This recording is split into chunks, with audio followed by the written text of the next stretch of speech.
Ya Roh Kudus, ya Tuhan kami, terangi hati kami agar kami dapat mendengarkan suara-Mu. Amin. Silakan duduk saudara sekalian.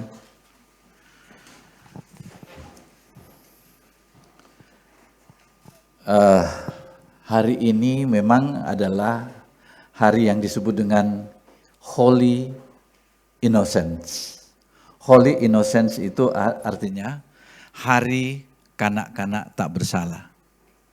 Seharusnya warna merah, akan tetapi karena ini adalah baptisan, maka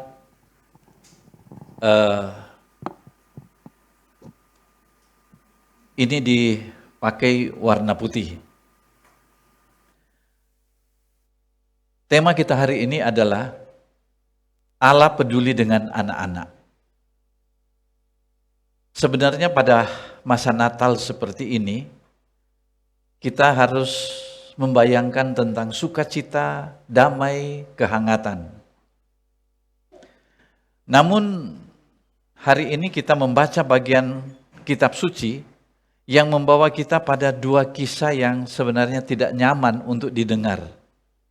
Yaitu yang pertama, seorang anak muda bernama Yusuf hampir mau dibunuh oleh saudara-saudaranya sendiri. Dan yang kedua adalah tentang peringatan keras Yesus tentang bahaya menyesatkan anak-anak. Nah, kita tidak bermaksud untuk menakut-nakuti ini, namun demikian Yesus dengan jelas mengatakan bahwa kalau kita menyesatkan anak-anak kita itu, anak-anak kecil maksudnya, maka dikatakan di sini ialah lebih baik kepadanya itu diikatkan batu kilangan di leher dan dilemparkan ke laut. Nah, saya pernah ke Yerusalem dan kemudian kami ditunjukkan tentang batu kilangan itu. Besarnya itu seperti panggung ini dan berat, itu batu. Nah, batu kilangan itu biasanya dipakai untuk muter, untuk menumbuk gandum. Ya, berat. Dan kami saja berapa orang untuk mau coba tarik itu nggak bisa. Dan bayangkan Yesus sekejam itu, kalau orang itu menyesatkan anak-anak, kita menyia-nyiakan anak, membiarkan anak, mengadakan kekerasan pada anak-anak, entah dengan kata-kata atau dengan fisik. Yesus bilang, orang itu lebih baik diikat di sini dan celupkan ke dalam laut. Nah, itu adalah satu peringatan yang keras dari Yesus. Dengan kata lain, tema kita hari ini, kita akan melihat bagaimana pandangan Tuhan terhadap anak. Tuhan lebih memilih, lebih baik anak kecil itu hidup terus daripada orang dewasa yang hidup. Kalau mau disuruh pilih, mending mana yang hidup, mending mana yang mati? Yang kecil atau yang besar? Yang besar lah. Karena begitu kejam firman Tuhan mengatakan itu. Dan Alkitab tidak berkata seperti itu, mau mengatakan bahwa pilih mana, ini atau ini. Tetapi itu logika kita berjalan. Kelihatannya Tuhan lebih pilih anak kecil ini. Karena memang begitu, orang besar itu seringkali dia sudah karatan, sulit untuk diubah. Tapi anak kecil adalah anak yang masih dapat dibentuk. Kayak kita mau bikin bonsai. Kalau kita mau bikin bonsai, pohon durian yang sudah besar atau pohon mangga yang sudah besar, itu mending dipotong aja. Tapi kalau dia masih kecil, gampang diatur dan dibentuk. Kehidupan manusia di hadapan Tuhan seperti itu. Nah, kisah Yusuf yang kita kenal sebagai kisah mimpi dan pemeliharaan Allah, sebelum ceritanya menjadi satu kemenangan, kisah ini adalah kisah kekerasan terhadap seorang anak. Yusuf masih muda. Dia diutus oleh ayahnya dengan penuh kepercayaan. Namun ketika saudara-saudara melihat dia datang, mereka berkata begini, mari kita bunuh dia. Dan Alkitab sengaja menceritakan tentang kisah ini. agar supaya kita tahu bagaimana reaksi Allah. Nah, kita perhatikan, Yusuf tidak melakukan kejahatan. Yusuf tidak memiliki kuasa apapun. Dia juga hanya membawa pesan dari ayahnya kepada saudara-saudaranya. Yang mengancam kehidupannya itu bukan dunia luar, bukan harimau ketika dia berjalan lewat padang gurun, itu ancaman ada. Beruang padang gurun, juga ada harimau, juga ada ular. Ular padang gurun itu sangat berbahaya. Tetapi yang mengancam dia justru adalah orang-orang dekat. Siapa orang dekat yang ada di sekitar anak kecil atau di sekitar bayi? Jawabannya adalah ayah dan ibunya. Lalu saudara-saudaranya. Ini adalah realitas pahit yang harus kita akui sebagai orang percaya. Seringkali anak-anak terluka bukan oleh musuh asing. Tetapi siapa? Pertama orang dekat dia yang di rumah.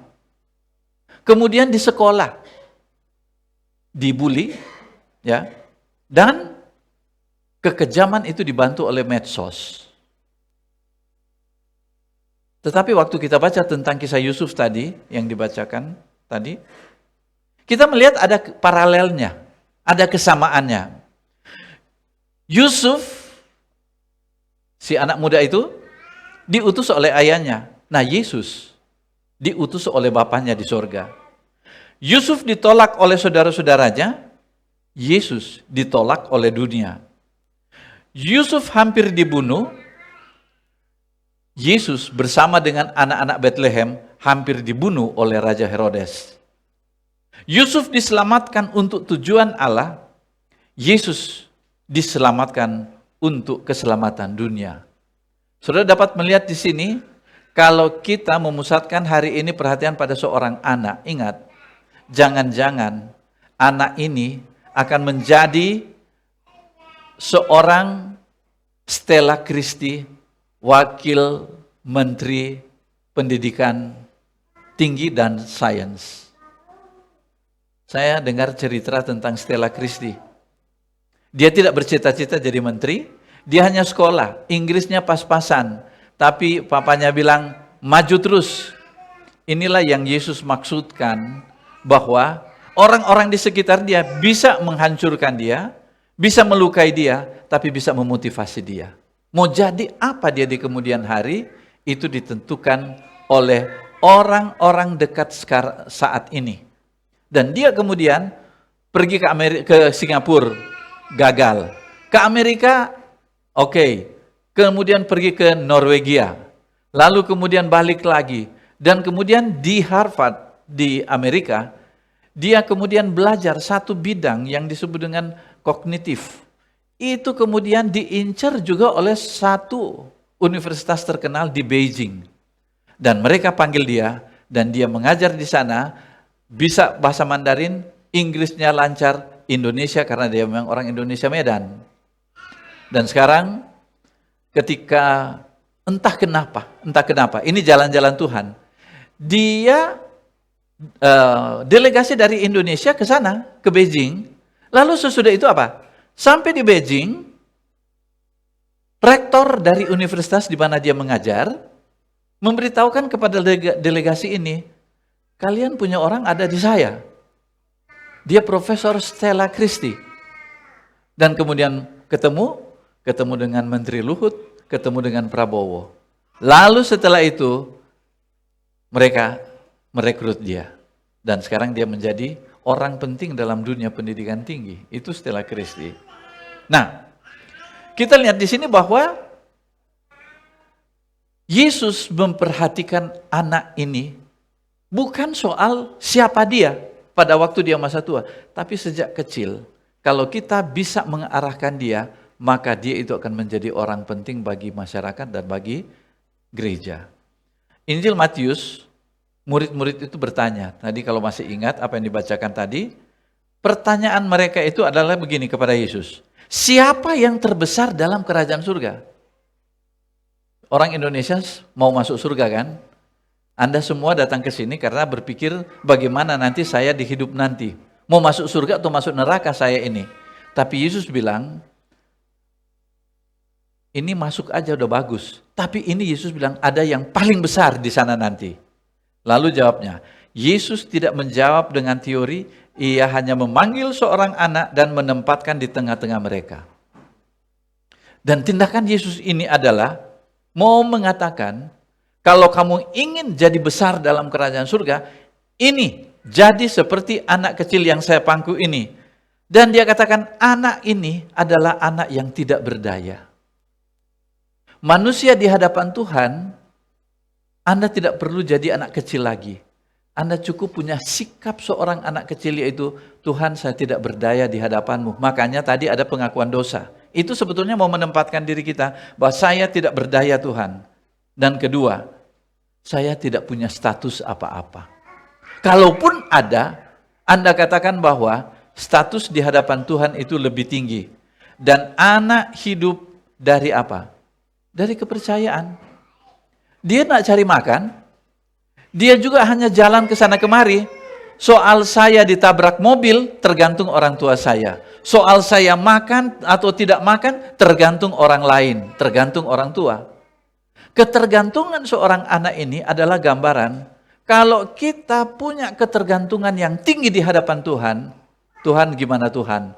Orang itu adalah orang yang terbesar dalam kerajaan surga. Saudara sekalian, Yesus berkata, jika kamu tidak bertobat dan menjadi seperti anak kecil ini, kamu tidak akan masuk dalam kerajaan surga. Yesus ingin mengatakan bahwa kerajaan surga dibangun bukan di atas kekuasaan, bukan juga dibangun di atas harta kekayaan, bukan juga di atas prestasi, tapi rendah hati dan ketergantungan kepada Dia. Yesus selalu berbicara dengan bahasa yang sangat keras.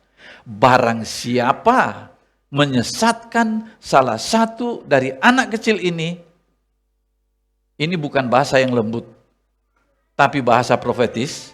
Yesus katakan, anak-anak ini bukan aksesoris keluarga. Dikasih tahu, ini kami sudah punya anak, apalagi oma, opanya, kami sudah punya cucu. Itu bangga dengan itu. Tidak. Anak-anak itu berada di bawah pengawasan langsung dari Tuhan. Bahkan tadi kalau Anda perhatikan, anak kecil ini, mereka itu kata Yesus loh. Merekalah yang berhadapan muka dengan Bapa di sorga. Anda lihat di sini, dia lagi dekat dengan Bapa di sorga. Kita ganggu, kita sia-siakan, kita tidak kasih makan, tidak pelihara dia, kita berurusan dengan Tuhan. Karena apa? Anak itu adalah milik Tuhan. Hidupnya berada dalam perjanjian kasih karunia dengan Tuhan. Dan apa? Ini ingat, gereja atau kita semua bertanggung jawab menjaga dan membimbingnya melalui orang tua dan juga melalui godparents atau wali baptis. Ini ada di sini dua keluarga, yaitu Jos dan Maria, dan juga Andre dan Ica. Mereka itu ditunjuk menjadi God's parents, wali dari baptis. Nah, kepada orang tua dan wali baptis ini, hari ini gereja mengingatkan bahwa iman tidak diwariskan secara otomatis. Anak perlu dibesarkan dalam kasih dan teladan. Anda boleh tidak bawa anak ke sekolah. Kebanyakan orang sukses itu seperti Lim Si Leong, orang sukses di Indonesia. Kemudian pengusaha-pengusaha lain, mereka kebanyakan tidak sekolah, termasuk Ciputra.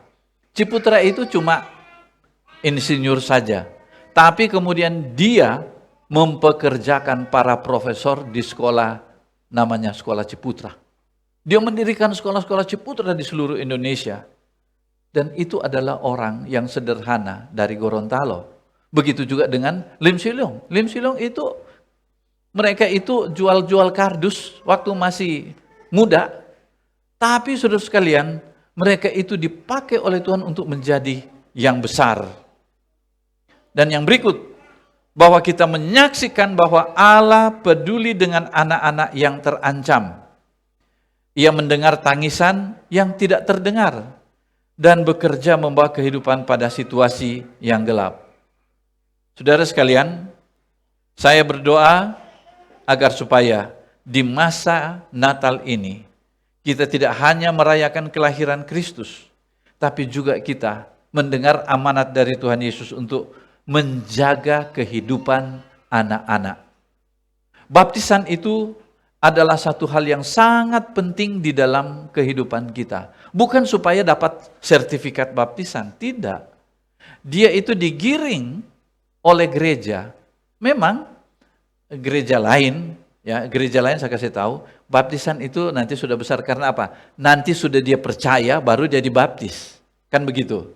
Sudah percaya baru dibaptis. Namun itu juga tidak salah. Keselamatan itu tidak hanya pengakuan kepercayaan pribadi. Saya kasih contoh, masih ingat cerita tentang Nabi Nuh yang membuat bahtera, kapal besar? Oke? Waktu Nuh berkhotbah, percaya kepada Tuhan, dia sudah percaya, Nuh percaya. Oke, Nuh bilang, oke kalau kalian percaya, masuk bahtera. Karena nanti Tuhan akan menurunkan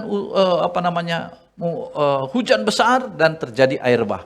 Tapi kalau kamu percaya, masuk. Dia percaya dan masuk. Tapi ingat, yang percaya cuma 3 anak Nuh. Mantunya bagaimana? Mantunya mungkin setengah percaya, mungkin juga enggak. Tapi mereka bilang, udah ikut suami. Biar cuma ikut suami, ingat, dia diselamatkan di dalam bahtera Nuh. Tapi ada juga yang enggak percaya sama sekali. Siapa mereka? Ada yang tahu? Binatang-binatang. Binatang-binatang. Inilah dasar kenapa orang membaptis anjing, membaptis babi, kemudian membaptis kucing mereka. Kucing aja dibaptis.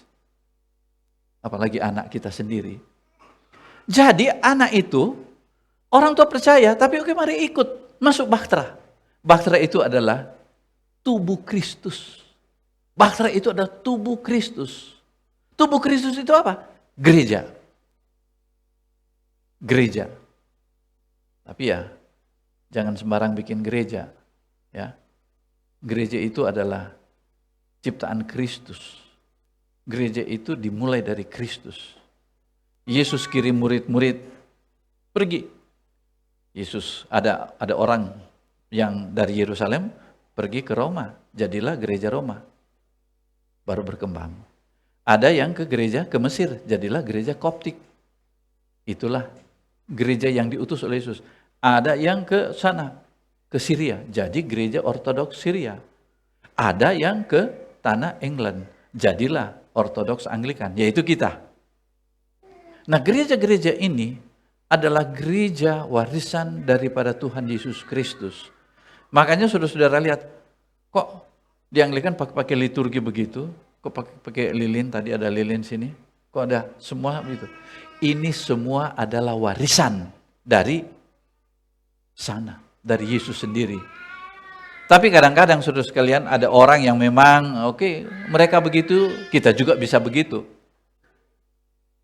Tidak salah, namun itu berada di luar dari gereja yang diwariskan oleh Kristus. Ya. Oleh karena itu saudara sekalian, gereja Anglikan di sini bukan gereja milik Pak Yopi, enggak. Itu sistemnya itu adalah Kristus gereja pertama kepada para rasul diturunkan kepada Petrus, lalu lahirlah gereja Roma Katolik di Roma, kepada Markus jadilah gereja Koptik, kepada rasul yang lain mereka pergi ke daerah-daerah itu. Nah, mereka itu kemudian berkembang. Sama seperti ini saudara, kita dapat air pam dari sana ya, dari atas gunung. Lalu masuk ke rumah kita. Lalu ada orang tetangga kita bilang, oh kalian cuma bisa putar ya. Dia kemudian beli keran ya. Lalu dia pasang di rumah. Kok air saya enggak keluar? Ya enggak ada sumber gitu. Mirip, semua ada. Ini keluar air, ini enggak. Itulah perbedaan antara air yang mengalir dari sumber dan air yang kemudian dibikin sendiri.